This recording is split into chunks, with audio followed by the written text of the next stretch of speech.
A human ranger saved an alien mother and child trapped on a drowning world. The ocean planet Tideria was drowning. Rain fell in thick sheets.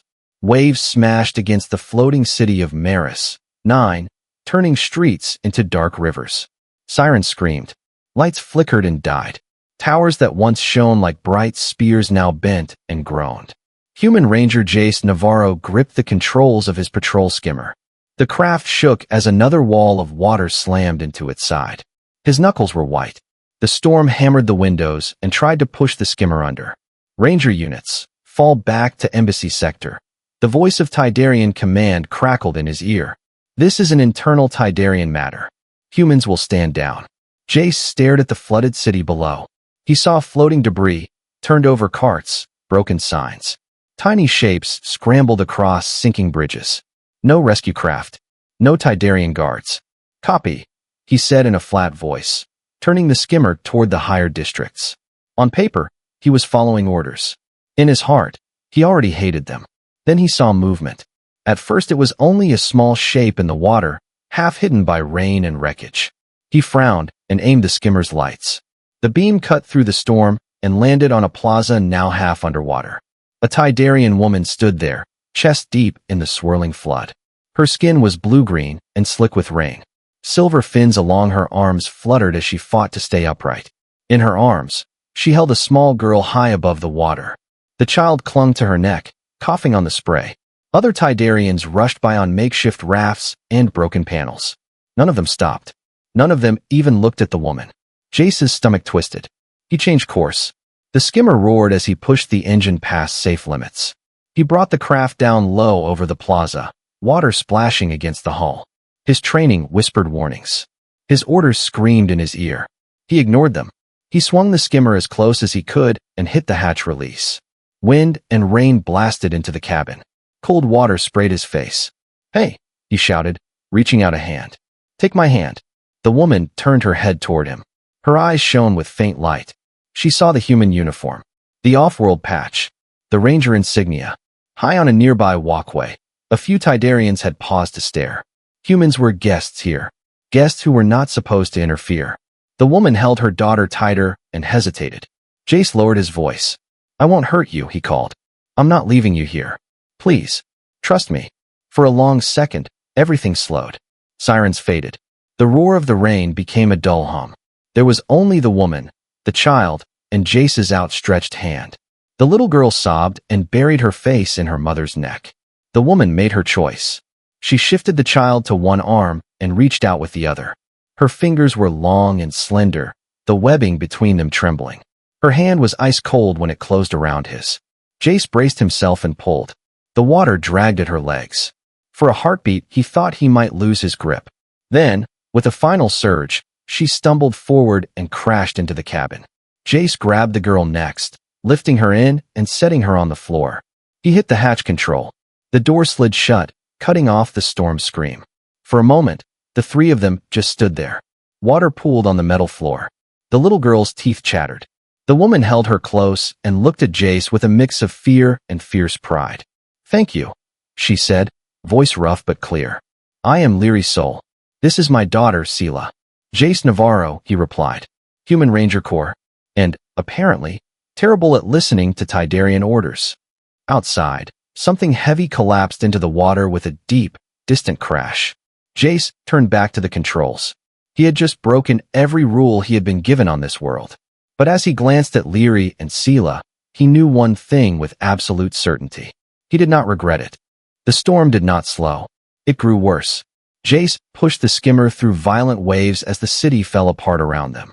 Entire walkways sank beneath the water. Neon signs flickered once, then vanished under the rising flood. From every direction came the sound of metal twisting and breaking. Inside the skimmer, Leary kept one arm around her daughter. Sela coughed softly, her small fingers gripping her mother's collar. "Hold on," Jace said, fighting the controls.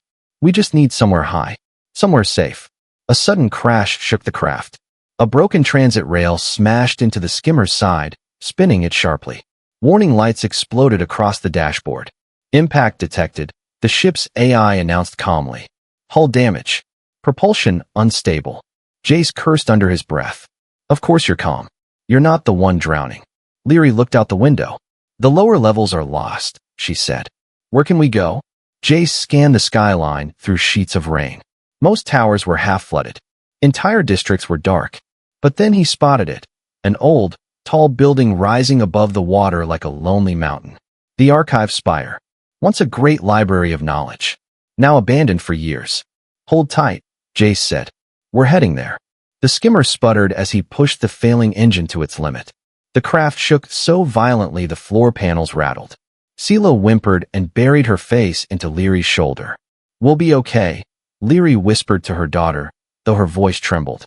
The archive spire loomed ahead. Its lower floors disappeared beneath the swirling ocean, but its upper decks still stood strong. Jace guided the sinking skimmer alongside a half-submerged balcony. The engine made a final choking noise. We're out of time, he said. As soon as I open the hatch, run. He hit the release. Rain and cold air rushed inside again.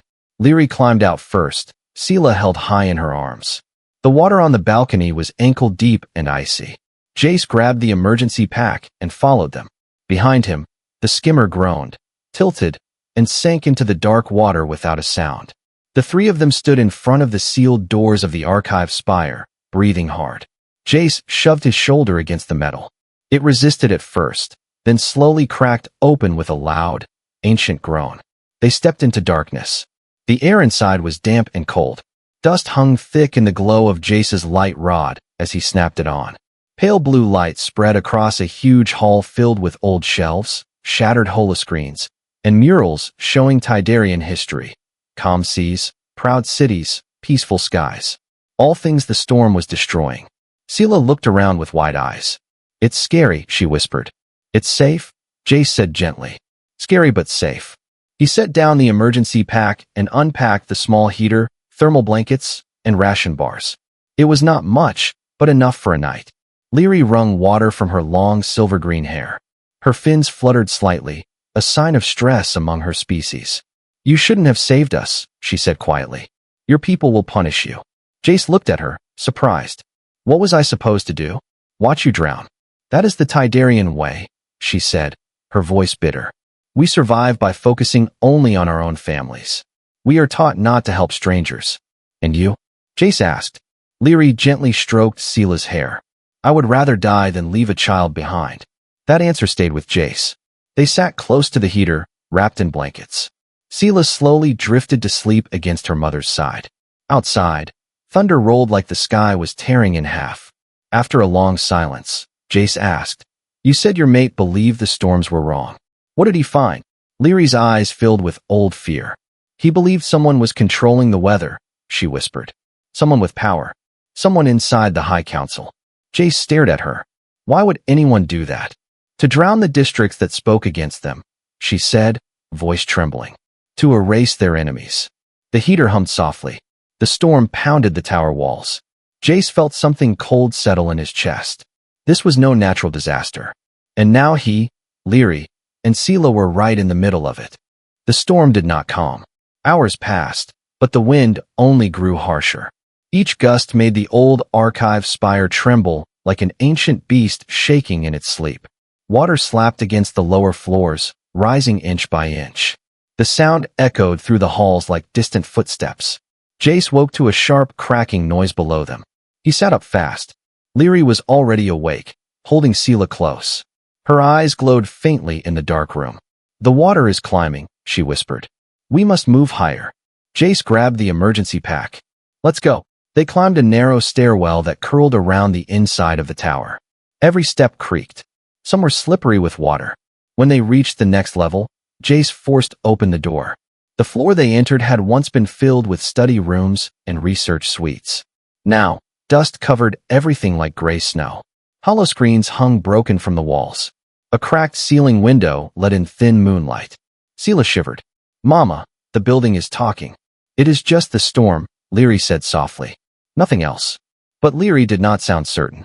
They found a large office at the far end of the hall. It had wide windows overlooking what used to be streets, but were now endless black canals.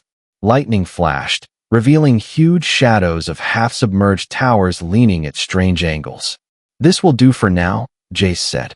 He set the emergency pack on a desk and pulled out a fresh light stick. Its soft glow filled the room. Leary sat with Sela on a faded couch. The child curled against her mother's arm and slowly fell asleep again. Jace walked to the window, watching the storm. This flooding, it's too fast. Too strong. You think your mate really discovered something? Leary's voice shook. Ryan believed someone was altering the weather for political gain. To control the population. To punish the districts that questioned the council. And they silenced him, Jace murmured. Before Leary could answer, a sound echoed down the hallway. Footsteps. Heavy ones. Jace instantly moved in front of Leary and Sela. He grabbed his sidearm, but kept it low. The footsteps grew louder. Then voices, sharp, clipped, official. Tidarian. Leary touched Jace's arm. Don't attack. If they see you as a threat, they will kill all of us. Jace nodded and stepped back, but kept one hand near his holster. The office door slid open with a hiss. 3 Tidarians entered wearing the dark blue uniforms of City Authority Patrol. Their skin patterns glowed faintly under the emergency lights. At their center stood Inspector Kaler, a tall man with deep green markings and cold, focused eyes. His gaze swept the room. It froze when it landed on Jace. A human ranger, he said, voice sharp as broken glass. In an unauthorized zone. With Tidarian citizens. Leary rose slowly, placing herself between Sela and the officials. Inspector Kaler, she said, steady but tense. We took shelter here. The storm destroyed the lower floors. Kaler's eyes narrowed. And you somehow found the company of an off-worlder? How convenient. Jace stepped forward, calm but firm. I rescued them from the flood. No one else stopped. A second officer sneered. Humans love to make themselves look like heroes. Jace's jaw tightened, but he said nothing. Kaler walked toward Leary, looking her up and down. Leary Soul, widow of Ryan Soul, the climatologist who made dangerous claims against the High Council. He leaned closer. Your mate spread fear and false ideas. Leary did not look away. He told the truth. Kaler's eyes flashed with anger. Your place is in controlled shelter, not hiding with a human who violates our laws. He motioned to the officers. Detain them. Jace tensed, ready to fight, but Leary raised her hand sharply. No, she said. If you arrest me, I will speak Ryan's truth. I will speak of the storm machines. The secret weather engines only the High Council knows about. Kaler froze. His expression shifted. Fear, then panic, then cold rage. You know nothing, he hissed. Leary stepped closer, her voice low and dangerous. Do I? Ryan sent out his findings before you silenced him. Others know. Humans know. It was a lie. But she said it with such calm certainty that even Jace almost believed her. The officers exchanged uneasy glances. Kaler clenched his jaw. This conversation is not over, he said. When the storm ends, we will return. The 3 officials backed out of the room and disappeared down the corridor. Only after their footsteps faded did Leary's shoulders finally slump. Her hands trembled. Jace caught her before she could fall. You were amazing, he whispered.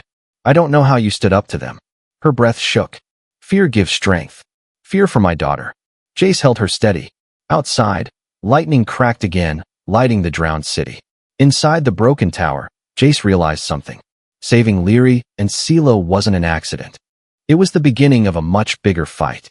The storm eased at last. Not fully, but enough that the rain became a steady fall instead of a violent attack.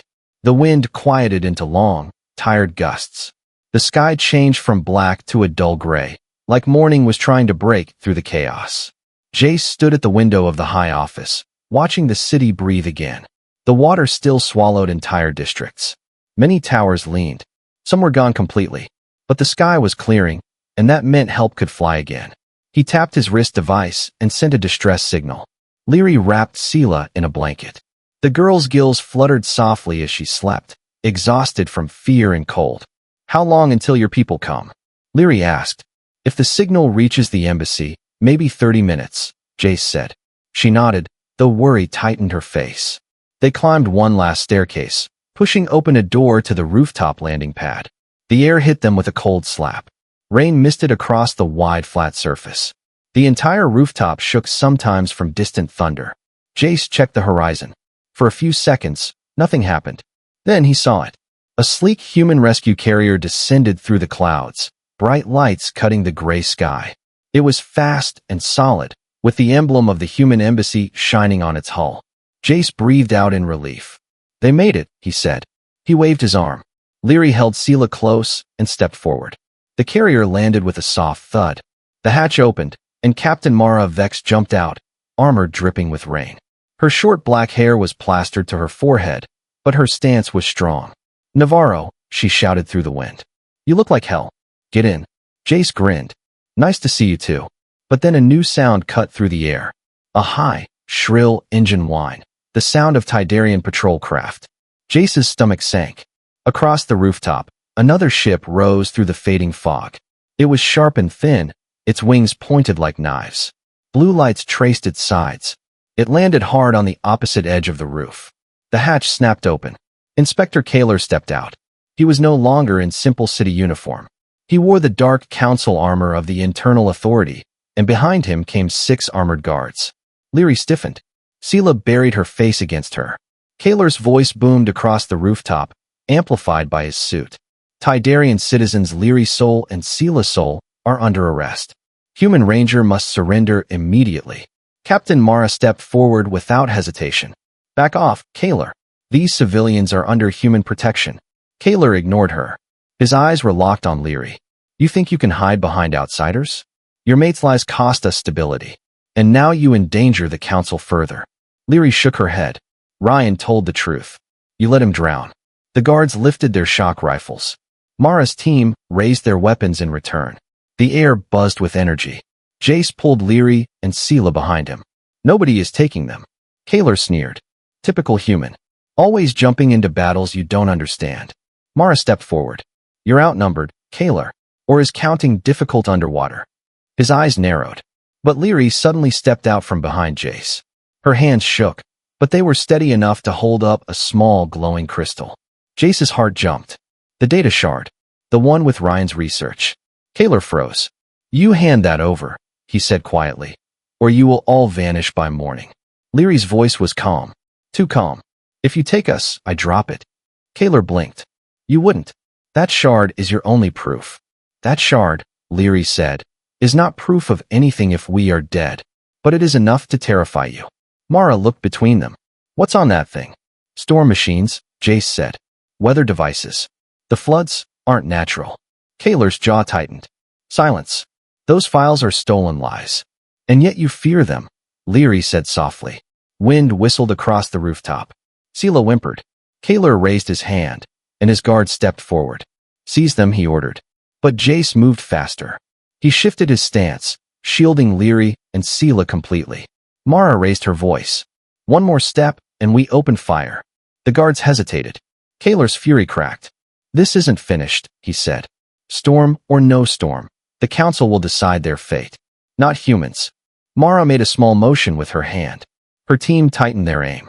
Kaler clicked his tongue in disgust, then stepped back toward his craft. "Retreat," he snapped. One by one, the patrol guards boarded. The Tidarian craft lifted off, turned sharply, and raced away. Only when it disappeared into the clouds did Sela finally breathe again. Leary slumped forward in relief. Jace put a hand on her shoulder. "It's okay. They're gone." "No," she whispered. "They'll be back." Mara motioned toward the human carrier. "Then let's not be here when they return. Move." Jace took Leary's hand in one of his and lifted Sela with the other. The human ship's hatch closed behind them. As the carrier rose into the clearing sky, Jace looked down at the drowned city. He had no idea what storm he had just stepped into, but he knew one thing for certain. Protecting Leary and Sela was no longer just a rescue. It had become a battle he was ready to fight. The human carrier sliced through the gray sky, leaving the broken city far below. Rain streaked past the windows like falling stars. Inside the ship, everything felt strangely quiet after the chaos of the rooftop. Jay sat with Sela asleep in his arms. Her small fingers were wrapped tightly around his jacket, even in sleep. Leary sat beside them, watching her daughter with tired, worried eyes. Captain Mara Vex guided the ship toward a bright structure glowing above the flood. Unlike the sinking Tidarian towers, the human embassy stood strong on raised platforms, high above the rising ocean. "We'll be safe here," Mara said. For now. The ship landed smoothly on the embassy platform. Security teams rushed forward, guiding them inside. The halls were clean, bright, and warm, so different from the ruined city outside. Jace carried Sela. Leary walked beside him, holding onto his sleeve as if afraid he might vanish. They were led to a secure meeting room where Dr. Linnea Park, the embassy's chief scientist, waited.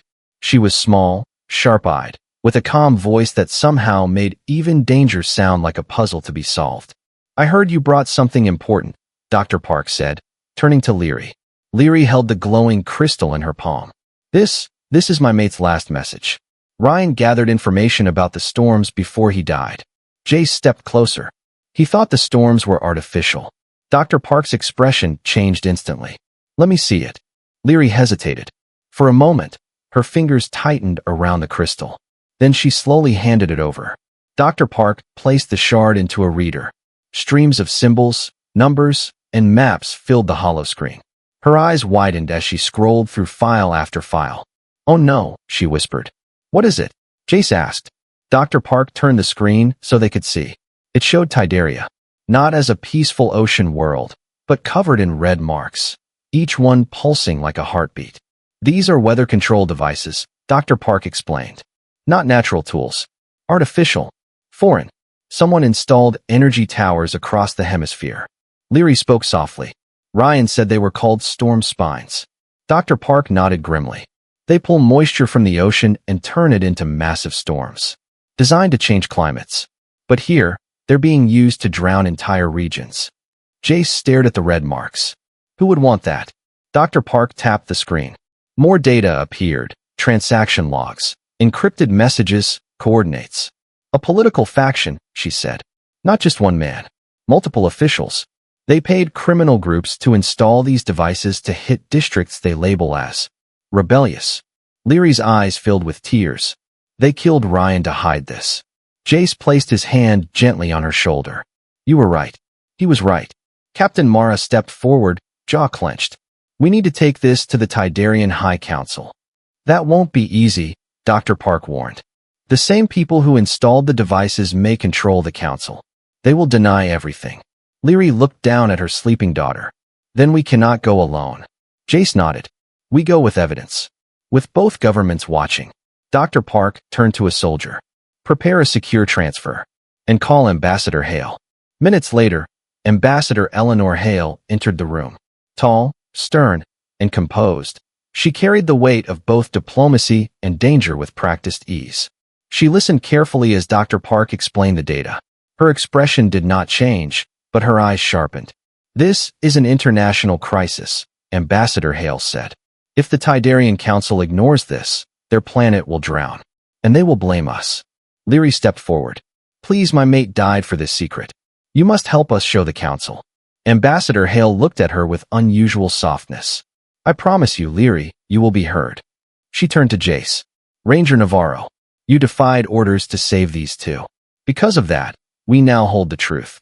You will stand with us tomorrow before the Tidarian Council." Jace felt his chest tighten. "Yes, ma'am." Leary looked at him, really looked at him, and whispered, "Thank you." He opened his mouth to reply, but the room suddenly shook. A small tremor. Then another. Security alarms blared. Dr. Park's screen flashed red. Storm spine activation detected. Amplification cycle starting. Ocean levels rising faster. Leary covered her mouth, horrified. Jace looked out the window. Dark clouds were gathering again. The worst storm had not ended. It was only beginning. The alarm kept screaming. Red lights flashed across the embassy halls as staff rushed through corridors. Outside, dark clouds formed a thick ring over the horizon, twisting together like a giant whirlpool in the sky. The storm was rebuilding itself. Jace watched through the large embassy window as waves rose higher around the platforms. The water crashed violently against the steel supports. Sela woke from sleep and clung tightly to Leary's hand. "Mama, is the water coming back?" Leary knelt and touched her daughter's cheek. "Yes, little one, but we will not let it take us." Ambassador Hale entered the room with a firm pace. "The Tidarian Council has agreed to an emergency meeting," she stated. "We leave now." Jace nodded. "We need to move fast. Those storm spines are activating again." Dr. Park pulled up a new display on the hollow screen. Over a dozen red markers blinked rapidly, as if pulsing with power. The devices are reacting to each other, she said. If too many activate at once, they will combine their energy. That will create a superstorm. Can we shut them down? Jace asked. Dr. Park hesitated. Yes, but it will take teams. Human and Tidarian. Together. Leary straightened. Fear still flickered in her eyes, but something stronger was rising, resolve. My mate gave his life trying to warn us, she said. I will not let the ocean take our people again. I will help shut them down. Jace met her eyes. Then I'm going with you. Before either could speak again, a deep rumble shook the entire building. A shockwave rolled across the sky. Dr. Park gasped. Another storm spine activated. Ambassador Hale turned sharply to her guards. Prepare the transport. Now, the Joint Strike teams. Within minutes, they stood in the embassy hangar, where multiple human dropships and Tidarian Aqua Wings were warming up. Dozens of soldiers and scientists, both human and Tidarian, loaded gear and checked weapons. Jace pulled on his ranger gear and strapped a protective harness across his chest. Leary adjusted a slim rebreather mask designed for long water exposure. Her fins trembled with tension. Sela hugged her mother tightly. Come back, Mama. Leary kissed her daughter's forehead. I will. Stay with Ambassador Hale. She will protect you. Sela nodded bravely, though her eyes brimmed with tears. Jace placed a gentle hand on Sela's shoulder. We'll make sure the storm stops. I promise. They boarded their assigned craft, a human dropship modified for water landings. A mixed team joined them. 3 human rangers, 2 Tidarian hydrologists, and 1 elderly Tidarian scientist named Myron, who had worked with Ryan Soul years ago. I never believed his research, Myron said as he strapped in. I thought he was overreacting. But now, I wish I had listened sooner. Leary's hand tightened around the seat. We all wish that. The dropship lifted off with a roar, joining the fleet of other ships spreading out across the sky. Ahead of them, the ocean churned like a living creature. The first storm spine. Dr. Park's voice came through the comms. Team Delta, your target is Spine 12. Location, Northern Ridge. Storm intensity increasing. Lightning cracked across the sky. Rain slammed into the ship like stones. Jace fought the turbulence as the dropship descended. Below them, a massive tower rose from the water, a tall metal structure with glowing veins running up its sides. It pulsed with blue energy, sending shockwaves into the clouds. That's it, Myron whispered. That machine is creating the storm. Jace brought the ship close. We need to land before it gets worse. A loud explosion echoed from the water. Syndicate mercenaries, those hired to guard the machines, raced in fast hydroskiffs, firing energy shots at the dropship. Jace gritted his teeth. Of course they're here. The ranger beside him leaned out the hatch. Returning fire. The Tidarian hydrologists ducked behind equipment crates as blue bolts zipped past their heads. Leary clutched a datapad and activated her wrist controls. I can disable the energy core, she shouted. Someone just needs to keep them away from me. Jace met her eyes. I will. He jumped out onto the wet platform. Rain pounded his armor. Waves splashed over the metal. Mercenaries charged. Jace fired, keeping them back, slipping and sliding as he moved. Behind him, Leary dropped to her knees beside the humming power conduit. Myron joined her. I know this system. I can help.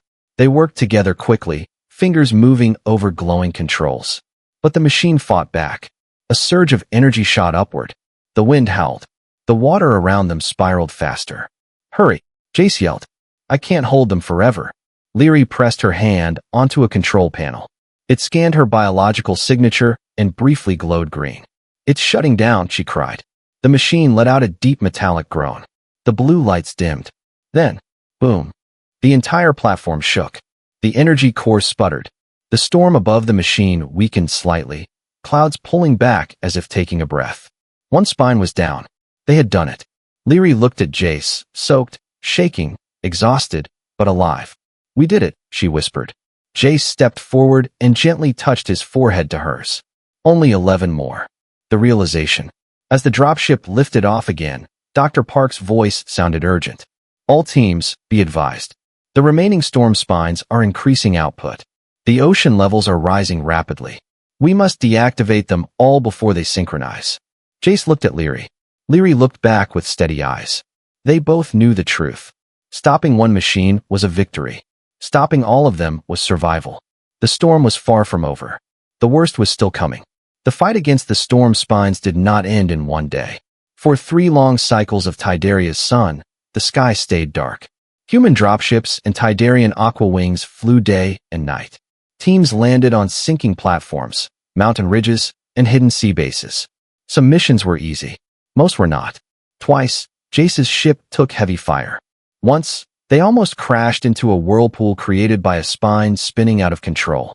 Another time, a mercenary nearly threw Leary into the ocean. But every time, they got back up. Every time, they shut down another machine. One by one, the red markers on Dr. Park's holomap turned dark. The storms grew weaker. The waves calmed. By the time they reached the last spine, everyone was exhausted. Their eyes were red. Their hands shook from overwork. Their bodies were covered in bruises and burns. But they kept going. The last storm spine. The final device was hidden inside a jagged ring of black rocks in the far north. Frozen rain fell in sharp needles. The sea here was colder and wilder, cut by deep trenches. "This one is different," Myron said as they approached. "Larger. Stronger. It might be the main anchor. If it overloads, what happens?" Jace asked. Myron swallowed. Then the ocean level jumps all at once. The dropship set down on a narrow platform half swallowed by ice. The last spine rose before them like a metal tree, pulsing with thick, white-blue light. Energy crackled in the air. Jace's hair stood on end. "Quickly," Dr. Park said through the comm. "Every other machine is off. This one is feeding on the last of the storm cycle. If we don't stop it now, it will snap the system in two." Leary stepped forward. Her hands were steady now. She had done this before. "This was Ryan's worst fear," she said quietly. "One device left alone to consume all the power." Jace stood beside her. "Then we don't leave it alone." They moved to the base of the spine. Rain hit their faces. Ice broke under their boots. The control panel flickered with strange symbols, half Tidarian, half Syndicate. Myron frowned. "They locked this one. I can't access the core directly." Leary studied the panel. "They used Ryan's old encryption code," she murmured. "He didn't just warn them. Someone stole his work." She pressed her palm against the panel. For a moment, nothing happened. Then the screen flickered and opened.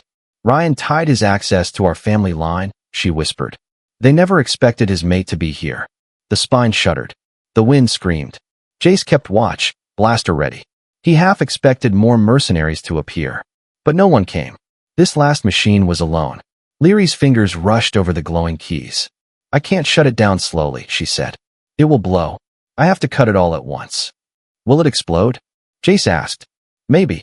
Maybe it just dies." She smiled weakly. "We'll find out." She hit the last command.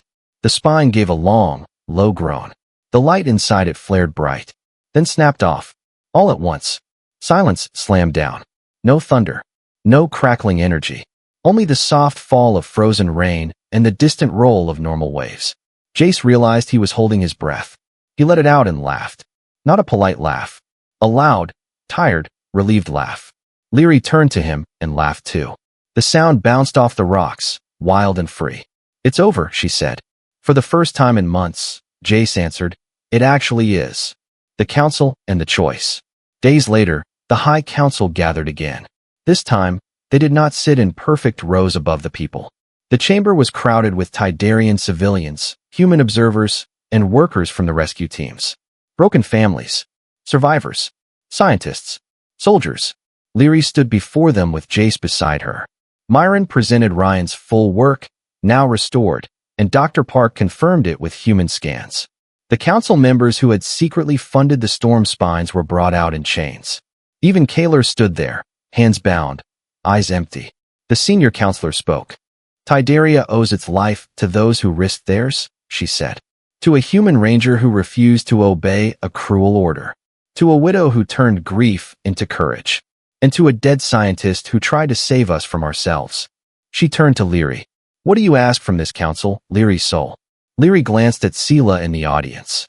The girl sat next to Ambassador Hale, holding a small human flag and a Tidarian tide symbol, one in each hand. "I do not ask for riches," Leary said softly. "I ask for change.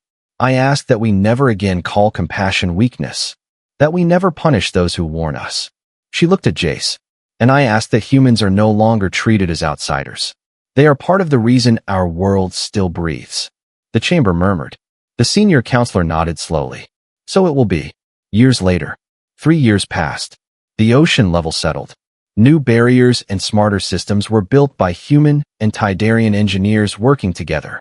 The ruined districts were replaced by floating gardens and shared housing. On a high balcony of a rebuilt tower, Jace stood watching a calmer sea. Behind him, small footsteps ran across the floor. Dad, Dad, look, Sela, older now, taller, still bright-eyed, ran out holding a hollow slate. It showed a drawing she had made, a human ship and a Tidarian city, side by side. Teacher said we have to show one moment that changed history, she said proudly. I chose when you pulled us from the water. Jace smiled. That was your mother's moment too. She chose to take my hand. Lyri stepped out onto the balcony, joining them. Her hair glowed softly in the setting sun. The ring on her finger shimmered with faint blue light. You both chose, she said. And the planet followed. She slipped her hand into Jace's. Human fingers and Tidarian fingers intertwined. Below them, in the harbor, ships from Earth and Tidaria floated side by side. Jace looked at the sea, then at the sky, then at his family. Humans were not the strongest, not the oldest, not the most advanced, but they were the ones who saw someone drowning and said, "No, not today." And sometimes, that simple choice was enough to save a world.